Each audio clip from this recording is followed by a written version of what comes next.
अस्सलाम वालेकुम फ्रेंड्स। तेरे बिना मैं नहीं के आने वाले एपिसोड में हम देखेंगे कि मुर्तज़ा के साथ चंद दिन घर में अकेले गुजारने और इसकी तवज्जो मिलने पे तहनीत के तो रंग ढंग ही बदल जाते हैं। और जब मुर्तज़ा की अम्मी अरसलान के साथ वापस घर आती हैं तो तहनीत का मूड इनको देखकर बिगड़ जाता है। इसको घर में अपनी सास और अरसलान की मौजूदगी अच्छी नहीं लगती। वो चाहती है कि घर में सिर्फ वो और मुर्तज़ा हो, बाकी कोई ना हो।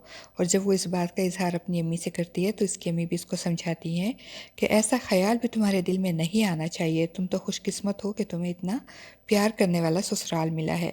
मगर तहनीत इस बात को नहीं समझती। इसका रवैया अरसलान के साथ बहुत रूड होता है और वो इसका सही से ख्याल भी नहीं रखती। और मुर्तज़ा की अम्मी ये सब देखकर और महसूस कर रही होती हैं, मगर वो कुछ मुंह से नहीं बोलती।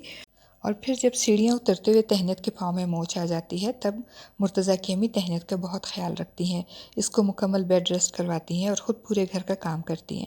मगर तहनीत को इस बात का ज़रा भी एहसास नहीं होता। उसको मुर्तज़ा का अपनी अम्मी के साथ बैठना या अरसलान से लाड करना बहुत बुरा लगता है।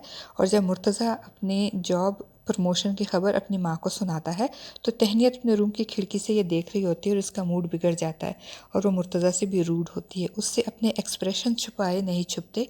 और जब मुर्तज़ा तहनीत को किसी बात पर डांटता है तब भी मुर्तज़ा की अम्मी तहनीत की साइड लेती हैं और मुर्तज़ा को तहनीत से माफ़ी मांगने को कहती हैं।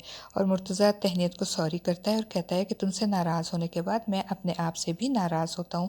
मगर मुर्तज़ा और इसकी अम्मी की इतनी मोहब्बत और तवज्जो के बावजूद तहनीत का मूड हर वक्त बिगड़ा रहता है और वो चाहती है कि घर में इसके अलावा और मुर्तज़ा के अलावा और कोई ना हो और मुर्तज़ा की तवज्जो 24 आवर्स सिर्फ उसी की तरफ हो, ना वो माँ को पूछे और ना ही बहन या भांजे को।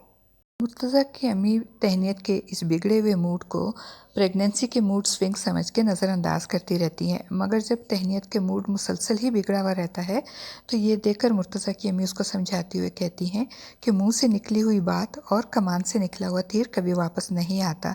मैं तुम्हें इस घर में अपनी बेटी समझ के लाई हूँ और बहू समझ के नहीं। कोशिश करो कि मेरा ये फ़ैसला गलत ना हो। वो मुर्तज़ा को भी समझाती हैं कि इस घर पे जितना तुम्हारा हक है उतना ही तायरा और इसके बच्चे का भी है, लिहाजा तायरा और इसके बच्चे की हक तलफी करने का कभी सोचना भी ना।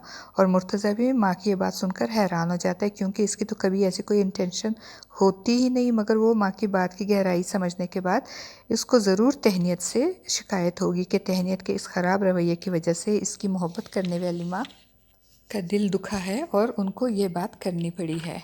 मगर पता नहीं क्यों तहनीत को ये बात समझ में नहीं आती और वो ये भूल गई है कि मुर्तज़ा एक फ़ैमिली मैन है और इसकी ज़िंदगी में इसकी माँ, बेवा बहन और यतीम भांजे की भी बहुत अहमियत है। और मुर्तज़ा और नूरुलैन का रिश्ता भी तो नूरुलैन की इसी सोच की वजह से टूट गया था, क्योंकि नूरुलैन को मुर्तज़ा की माँ और बहन के साथ रहना गवारा नहीं था। और अब तहनीत वो ही हरकतें कर रही है जो नूर कर रही थी और अपनी इसी तंगदिली और तंग नज़री की वजह से कहीं ऐसा ना हो कि वो मुर्तज़ा और इसकी माँ की नज़रों से गिर जाए।